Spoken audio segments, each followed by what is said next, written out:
All right, for the 10,000th time, in the first 8 chapters, we have this subject. And then for the 8,000th time, in chapters 9 through 11, we have that subject. And now then, we're down in chapter 12, and this is the practical exhortations about how to live in Christ. Paul's common way of writing an epistle was to start out with a salutation, then he would deal with the subject. It would be his doctrinal material. And then at the conclusion of the book, he would spend then a chapter or more on practical exhortations.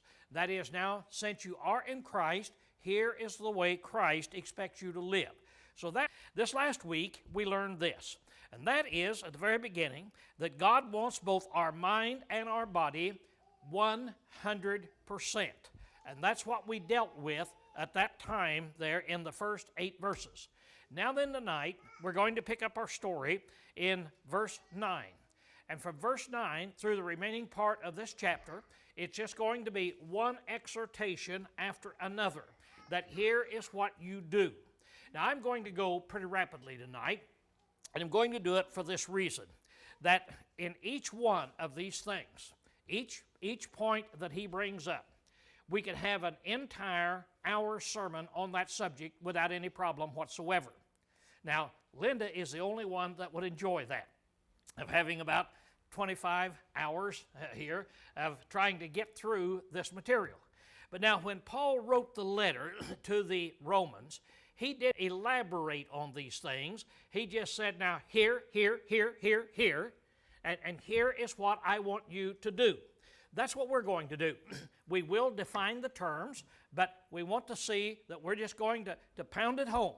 Now, remember, if we are going to make the claim of being a Christian, these are things that God demands. This is what Jesus Christ would have us. Starts out now in verse 9. He said, let love be without hypocrisy. Now, love, I'm sure all of us can define that very rapidly. It's the attitude that causes one to act in the best interest of whatever he loves.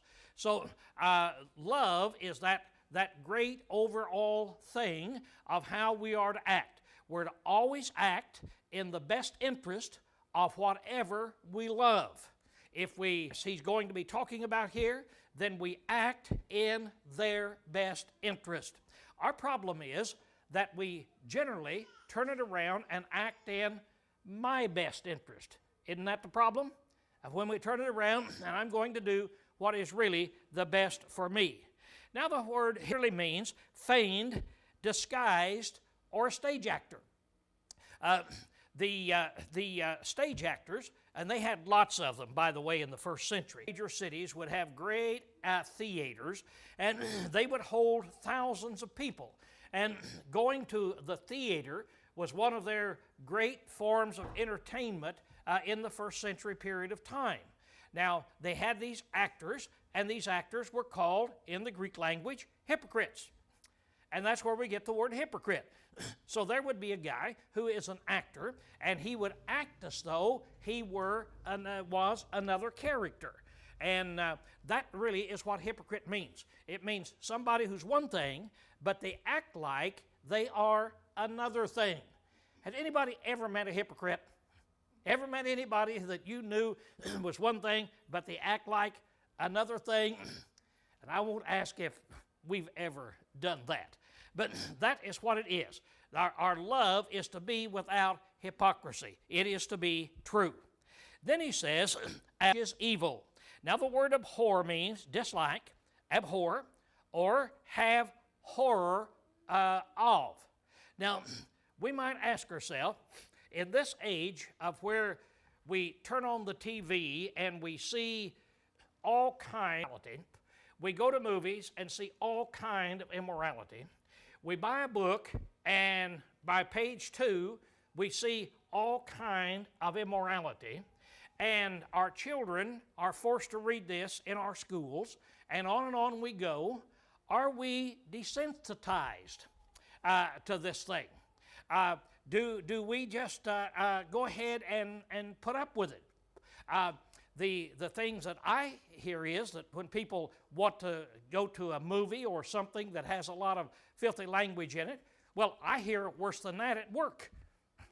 Well, okay, let's see. Now, that's a good thing. Now, all day long, I hear all this filth at work. So that means tonight I can go and I can watch 2 or 3 hours and let them pump some more in there. And then I come down and tell you, I'm just horrified at evil. I'm just horrified at evil. Something to think about. That's what I want us to see. It's really something to think about. Now, abhor that which is evil. Thomas said, I hate and abhor falsehood, but thy law do I love. So all lies, all falsehood, God wants us to hate. Through thy precepts I get understanding. Therefore I hate every false way. Now, in the country and the generation in which we're living, what happens if you get up on Main Street tomorrow in a corner and say, I hate every false religious way? See? Every false way. You get thrown in jail, wouldn't you? No, that's not the thing that we're to do today. That's not politically correct. But this is what he's saying. These are things we have to hate. And so if there is error, if it is purity, we need to hate that error. Now, let me ask you this question. I want you to answer it. Why? Why should we have a hatred for any false way? Why?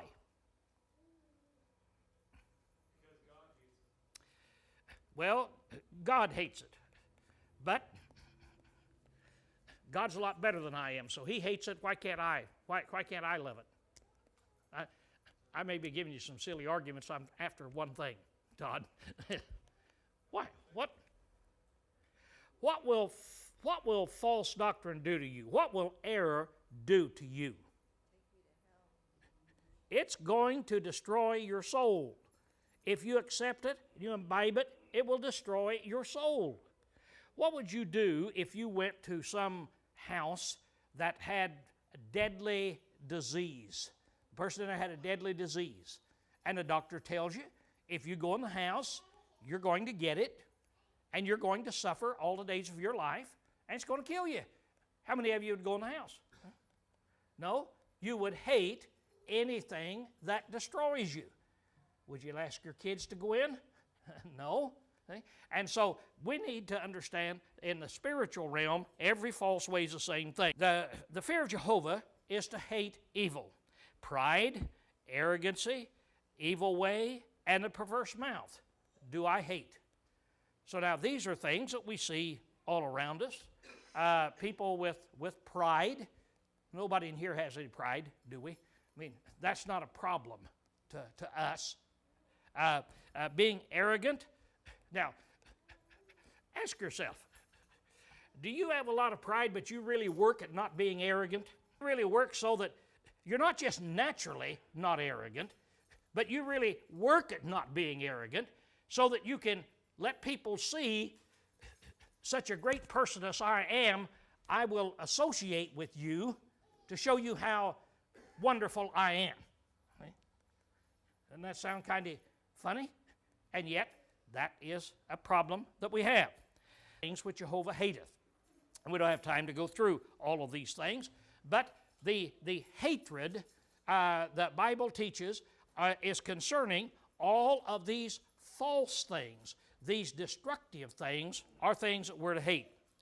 Then he says, and clave to that which is good. Now the word cleave means to glue. It's the same word that when a carpenter or a cabinet maker takes two pieces of wood, glues them together, clamps them on there, lets it dry, then those two pieces of wood are glued together. Adhere. That's how we are to be with that which is good. We're to glue ourselves to it. We're to adhere to it. We're to make sure that we don't ever leave it there. We're to be glued to that. Now the word good is a word that means excelling in any respect. It's that which is distinguished. It's good, it's useful, well-suited, honorable, beneficial.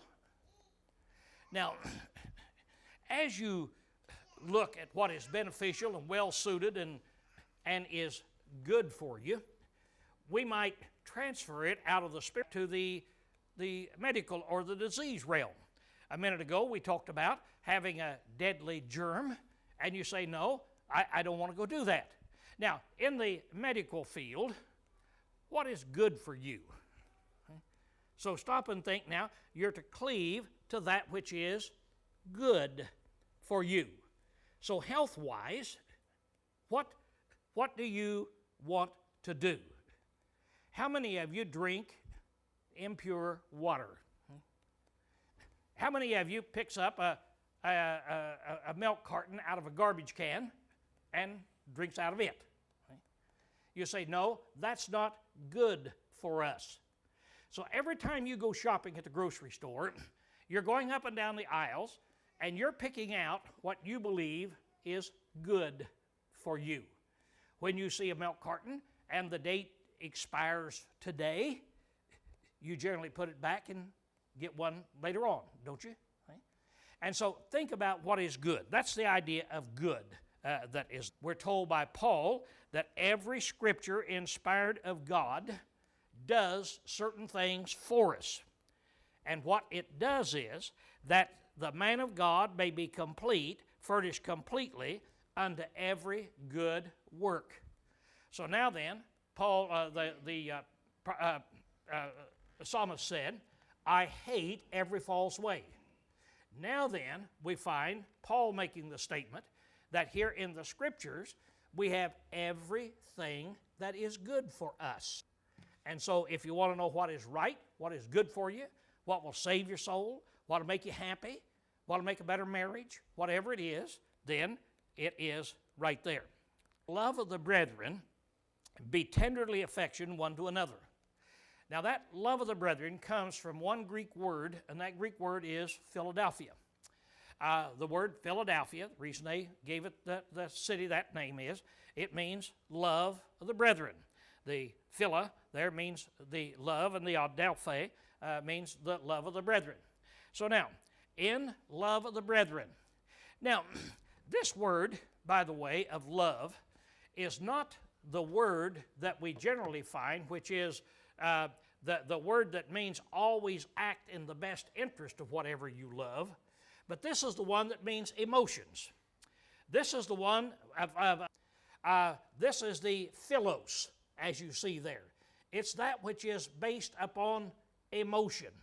That based upon you get to know people and then you love people. Well, who is it that you're to love? You are to love your brethren. Now he says, affectioned. Now the word tenderly affection, Thayer says, all these definitions come, by the way, not from me, but from the lexicons. It means the mutual love of parents and children, husbands and wife, and affection, prone to love, loving tenderly. It means a warm, tender feeling that you have one to the other. So we're to have, now by the way, how many things are we to pao? That's that great word of love. How many things are we to do that to? See? The agapao. See? Love your enemies. We're to do that to everybody. Always act in their best interest. But then you move into this philos, and here now is that love which is based upon the goodness that you see in other people. And it's what you have when a boy and a girl falls in love. That it's that thing that they see that I want to be with that individual. Now this right here then is a third one, and that means warm feeling, tender feeling. Now this is the kind of love that Paul is saying we need to have for our brethren. It needs to be that close, tender love. Honor, preferring one another. Now the word honor means a valuing by which the price is fixed. It's the worth of a person or a thing. It means honor, veneration, deference. It means holding something of high value. Is what Thayer tells us. So when we're talking about honoring someone, it means that whatever we say holds this person in high value. But now, before I can act this way, or before I can talk this way, where do all of my actions originate? What has to take place in my mind? See? I have to have that feeling in my mind. See? If I'm going to honor my wife, I'm going to have to feel that about her. Hold her in high value. And if I don't, my actions, my words will not exalt her and cause her to be held in high value. But with the brethren, that's what we're to have. We're to hold them in high value. That word means to lead forward, go before, proceed, to go further than is right or proper, advance. Now, I think that's interesting because what the idea is in preferring is this, that it's not just put that other person first. This means that we're to set forth in our life, we're to be carried away with. We are to go forward.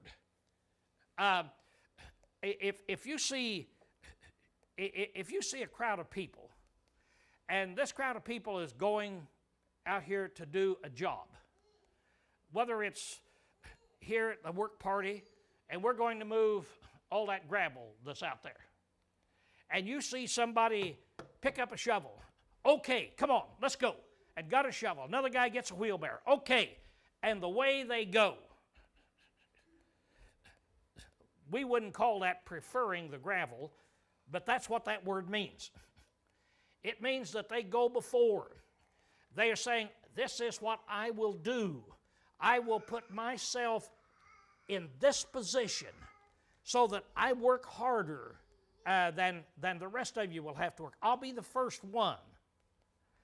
And so we are to prefer, we're to put forth that effort one to another. In diligence, not slothful. Now, in diligence, the word diligent means to hasten, to exert oneself, endeavor, zeal, earnestness. We're to have that enthusiasm in serving Christ. It's not just the, not again type situation. We're to have that zeal, not slothful. The word literally means sluggish, slothful, backward. We've all seen a slug move, and we've all seen a sloth move. Now, what he says is, as a Christian, that's not how we're to have that zeal, that enthusiasm in there. Then he says, and be fervent in the Spirit. Here's another interesting word, fervent. That word means boiling hot. That's what it means. It means when you go in to boil some water for spaghetti or whatever you're doing, I go in there, I see that Helen's got it on the stove and it's boiling. I'll yell in, honey, you know your water's boiling? Now, from here on, I may yell in and say, honey, your water's fervent. That's what it means. It means boiling hot, boiling over. That's the idea that Paul is telling us I want you to have about Christ. Everything that he's got in here is he starts out, Christ wants your body, he wants your mind, and he wants us to live one way. And then serving the Lord, it means just exactly what we mean serving or ministering. It means that we're serving him, doing what we can in his service. Now, last week we talked about no two of us have the same degree of abilities. Each one of us is to think, see what we can do, and then we're to serve him with boiling hot. We're to serve him with diligence. We're to serve him in this way. What we're seeing tonight is that living for Christ is something that you put forth because you're truly converted. You have changed your life Remember last week, what was that magic word that we looked about? What do we do with our mind? Transform our mind. Remember? And when you transform it, you turn in from a worm into a butterfly. You're totally changed. You're a different person. Do you ever think how you might feel if you were one of those little caterpillars crawling across the sidewalk or the road, and people come along and squash you and hit this and hit that, and kick you out of the way? And how many of you like caterpillars? You like caterpillars? Play with them? I told you she's a weirdo. I've told you that in there. All right, how would you like to be a caterpillar crawling around like this, and then all of a sudden you could turn into a butterfly and fly away? How many of you like butterflies, by the way? Anybody here like butterflies? A few more hands up that like butterflies. Okay? And you could fly away. Linda, we're going to ask you again. You can redeem yourself. Would you rather be a caterpillar or a butterfly? Okay, she didn't have to think long to answer in there. Yeah, no, I'd want to be a butterfly. Think about that. That's what's happened to us. We were sinners. Now we're Christians. Totally different. That's much different between a caterpillar and a butterfly. And when we realize that's what we really are, it changes our attitude. He says, rejoicing in hope. Now, the word rejoice means to be glad. The word hope means a desire plus an expectation. Now, we have this desire to go be with Christ. We now have an expectation that we didn't have before we were a Christian. We were a sinner. But now then we can fully expect to go be with Christ. And that makes rejoicing. Suppose that now I took a survey and I said, how many of you would desire to have $1 million tax-free? Just be able to retire on it. Eh? Well, there's a lot of grins out there. Yeah, that would be great. How many of you are just exuberant and you can just hardly sit in your seat because you desire to have $1 million? Anybody just tonight, it's just hard for you to sit in your seat because you desire to have $1 million? No. Suppose that Bill Gates would come in right now and write each one of us a check that desires $1 million. He writes us a check, signs his name to it, and gives it to you. Now, you don't have your $1 million yet, but you have every expectation to have it, because you can take that check, go to the bank, and turn it into $1 million. And you have the full expectation because you know it comes from a man that can give you that much money. Now, if he did that, if Bill Gates came tonight, wrote each one of us out a check for $1 million and gave to it, do you think you'd all just be sitting there the way you are now? Man, wouldn't we be... I'd have to cut class short. I'd have to cut class short. Why? Why? Because we would be rejoicing. See, we'd be rejoicing.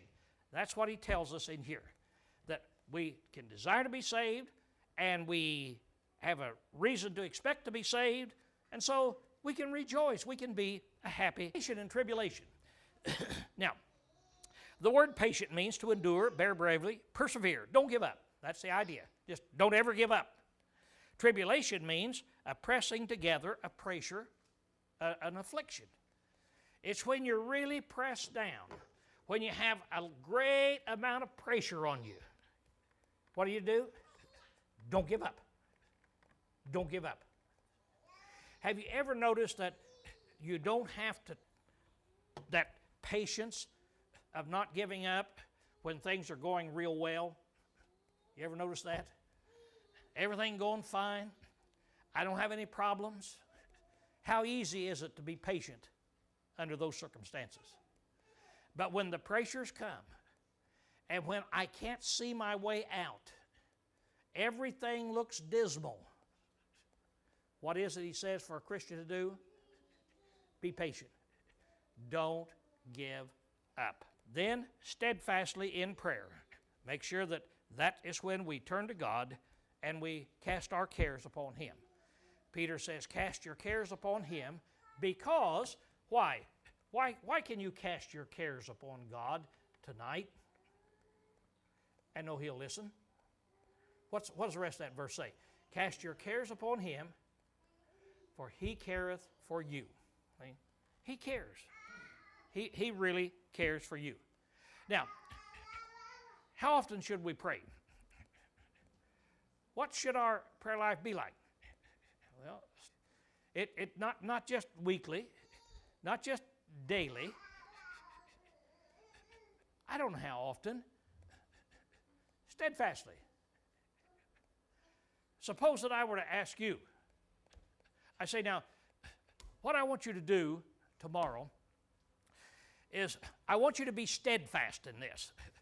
I want you to reach in your purse or your billfold and look in there and see if you have a $20 bill. Now, I want you to be steadfast. What does that mean? What would that mean to you? Be steadfast. Well, you can't say it's every 15 minutes or every hour, but would it be a few times a day? It'd certainly be a few times a day that we would expect this to happen. Sharing to the needs of the saints.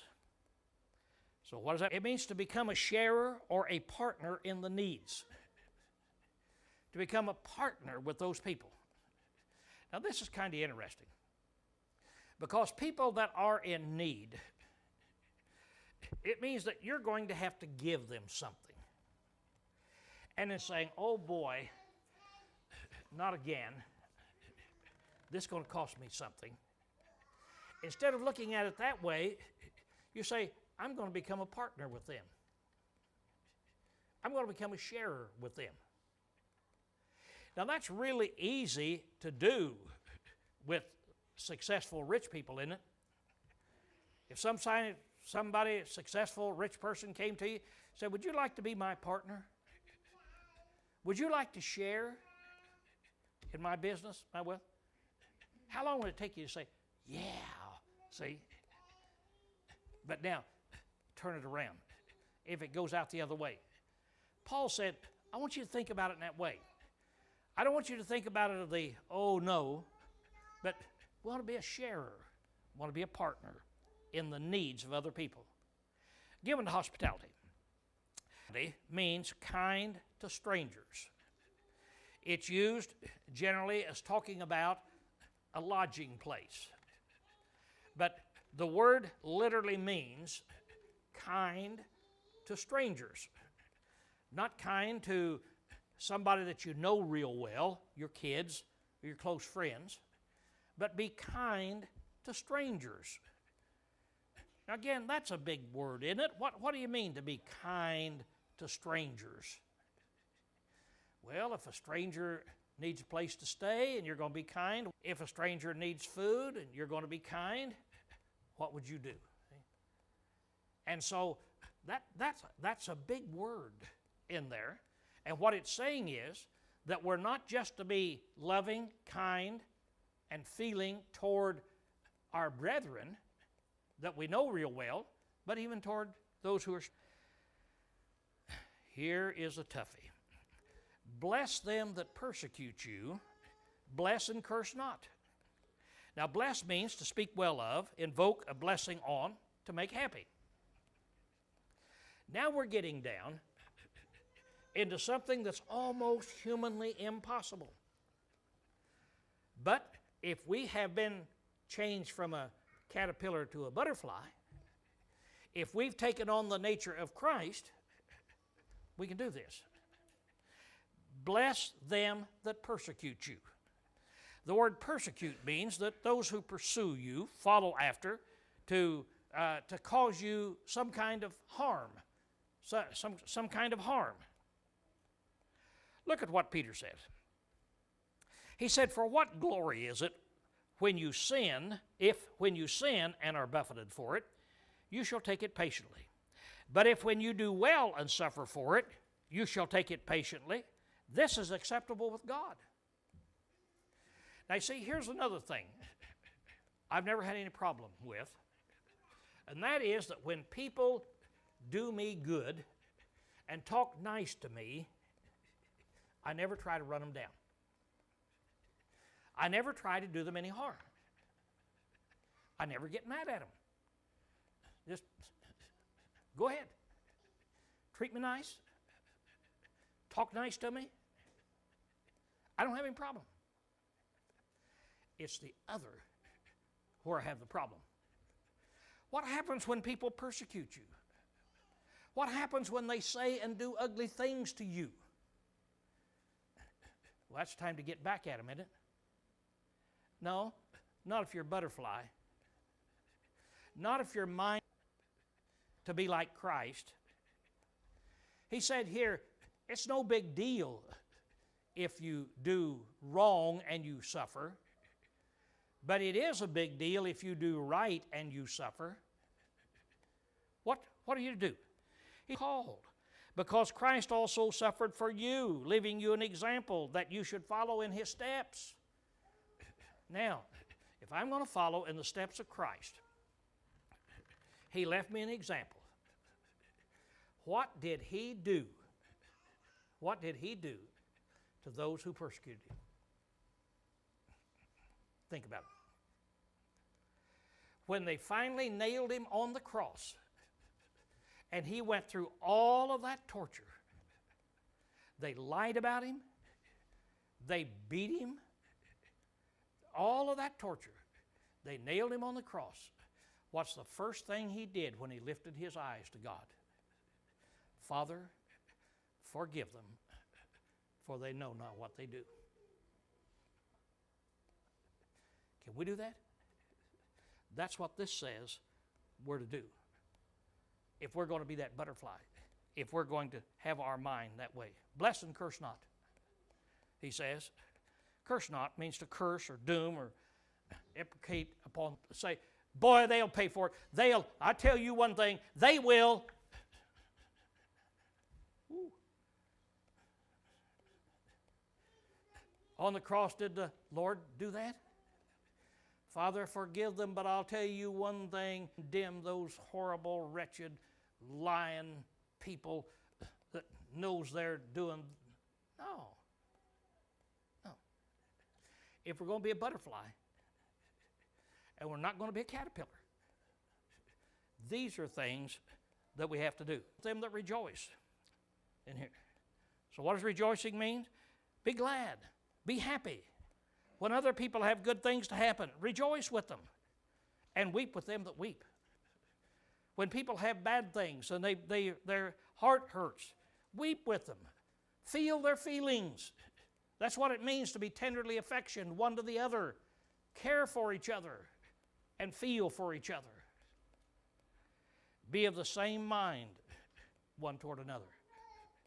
Same mind. This is taken out of Thayer.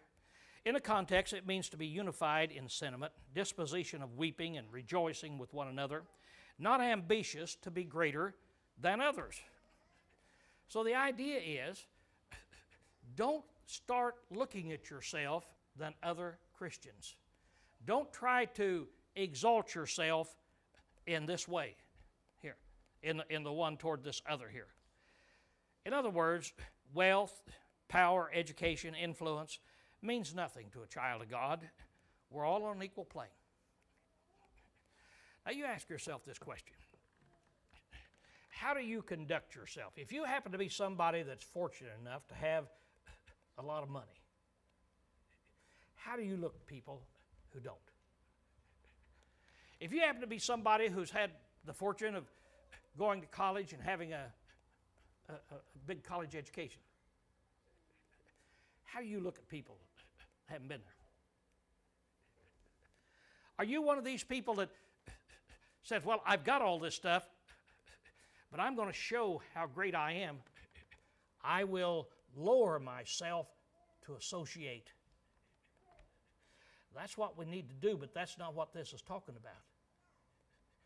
This isn't talking about being proud and conceited and so proud and I'm so great.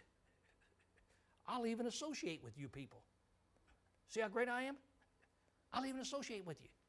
I'll come to your party. Or do I really understand whatever I have doesn't make me one whit better than anybody else? I don't care how much money I got. I don't care how much education I got. I don't care how much influence I've got. I don't care how much power I've got. I am not better than anybody else. That's what he said I want you to do. That's how we're to do it. You know, being a Christian kind of hard, isn't it? Being a Christian is really something. Mind on high things, but condescend to things that are lowly. High things, things that are looked on in this world as great and powerful. So don't set your mind on those things. Condescend to things that are lowly. That word condescend is an interesting word. In here, it means to be carried away with, put yourself on a level with, accommodate yourself to the low. It doesn't mean, like we say, condescend, and when people say you're condescending, that's kind of an insult, isn't it? When people read you and they see, yeah, you've got this attitude in here, but you're trying to come down to their level, and they say you're condescending. That's not what this is saying, this condescending. This is saying just be carried away in your life with that's the kind of person you really are. You're no greater than anybody else. And Paul, of course, talks about how many people wise after the flesh, how many mighty, how many noble are called. Very, very few. Be not wise in your own conceits. That's what he's talking about. Wise, prudent. Now let me ask you, does the Bible say you shouldn't be wise and prudent? Nope. You should be wise and prudent. Not in your own mind. Not in your own mind. Not in your own conceits here. And that word conceits means with yourself or in yourself. In the 1 Corinthians letter, Paul wrote to those people and told them, you're puffed up. I can't even teach you like mature Christians because you're all puffed up. That's what it's talking about in there as he's dealing with the Corinthians. They were a puffed up, conceited group of people thinking they were really great. Next time you get to thinking about how wonderful you are, maybe you need to say, I need to go back and talk about Romans here. Paul said, let no man rob you of your prize by a voluntary humility. There is such a thing as a voluntary humility. That's not the kind God wants. Not the humility that you put on and act, but he wants the real thing that's there. Render to no man evil for evil. The word render means to give from, to give what is one's own for one's profit. In other words, I want to pay him back. That's the idea. Evil means if something's troublesome, something injurious. So somebody does something to me, I'll pay you back. I'll treat you the same way that you treat me. You hurt me, I'll hurt you. I'm not a butterfly. I don't have the mind of Christ. You see, being a Christian, according to Romans 12, is not an easy job. It's not an easy job. Take thought for things honorable in the sight of all men. The word thought there means to perceive before. It means before thought. Provide or think of beforehand. Before you act, think about what you're going to do before you do it. Don't just go do it and then be sorry of it.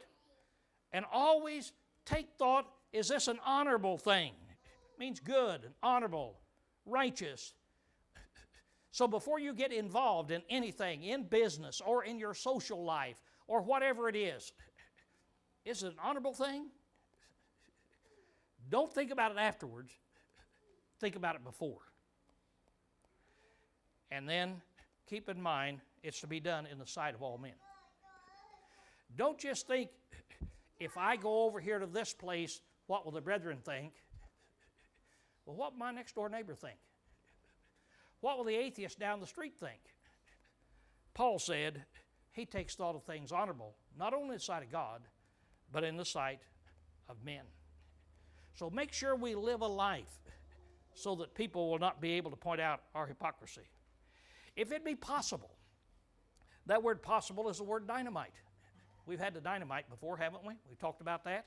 That inherent power, the ability. If you have the ability, the power, the dynamite within you, in here, and how much are you to pull out? As much as in you lieth. Get it all out, whatever is in you, then you be at peace with all men. You do that. Now, we always point out that there's sometimes you can't be at peace. I don't know how we would be at peace with the radical Muslims, the terrorists. I don't know what you would do. The suicide bombers. Yeah, you do whatever you want to do. I don't guess we could be at peace with them.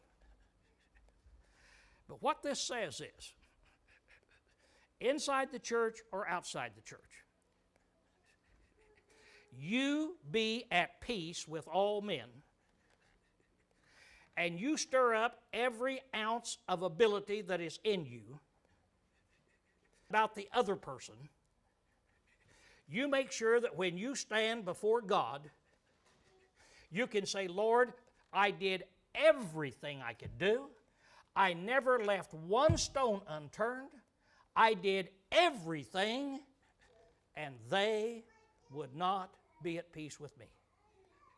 I mustered up every ounce of strength. It's not easy to be a butterfly. It's not easy to have your mind transformed. But that is what this is talking about. Avenge means to vindicate, to pay back, to make sure that a fair punishment is rendered for the crime.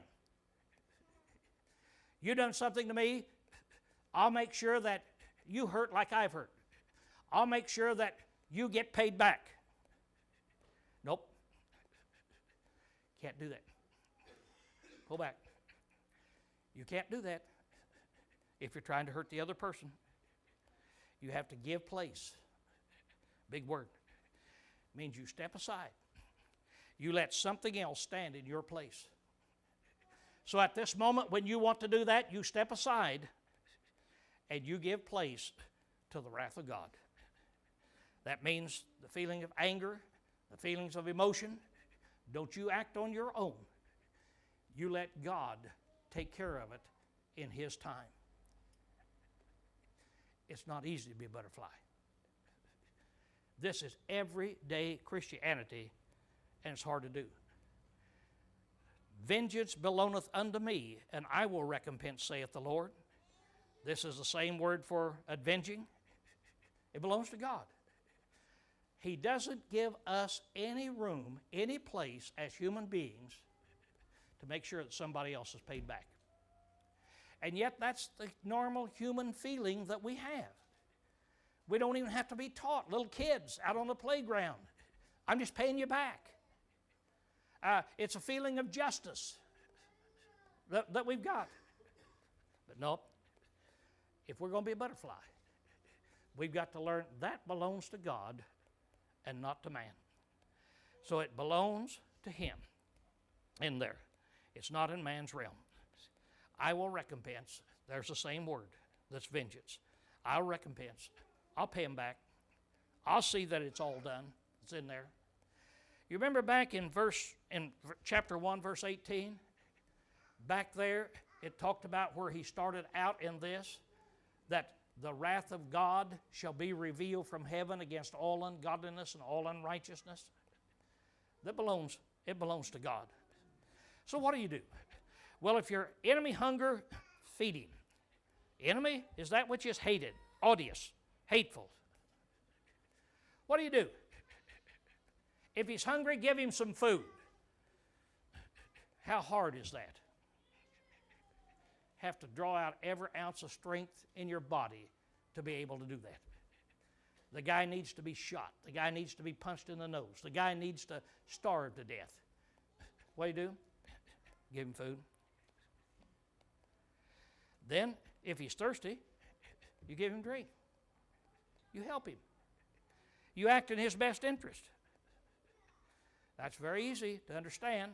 No use to be preaching on it. One of the hardest things in the world to do. Jesus taught about it in a Sermon on the Mount.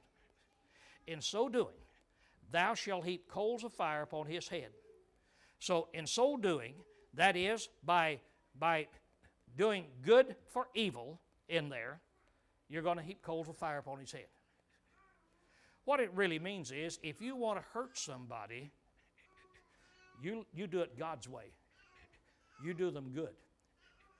And any time that somebody does you evil and you turn around and do them good, that's going to hurt their conscience. If it doesn't, they have no conscience. That's the only way it can be done. If you try to take vengeance, it will justify them and they'll feel good about what they've done. See? And so Jesus, again, teaches us about that. Have you ever noticed transformed in our body and our mind? That what it really means is that everything you would like to do, you're not supposed to do. Have you ever noticed that? Every feeling that you have that comes out of your own inward mind of what you would like to do, you have to bring it under control. Let the words of Christ in your mind turn it around and do exactly the opposite. That's what it means. And that's what Paul meant when he said, it's no longer I that liveth, but Christ who liveth in me. Those aren't just empty words. Those are true words. He said he had killed himself in this. So be not overcome of evil. Overcome means conquered in there. And we've talked about evil before there, a bad nature. But overcome evil with good. And here we have that same word with good again. Make sure that the only way that you fight against evil is with good. That's the only way it can be done. There's all these things that he tells us in Romans, the 12th chapter. And as you look at it, boy, you've just about got to say, can I do that? And if I can't, I don't have the mind of Christ. I'm not living the way God would have me to live. This chapter is a scary chapter. Our time's up. Class dismissed.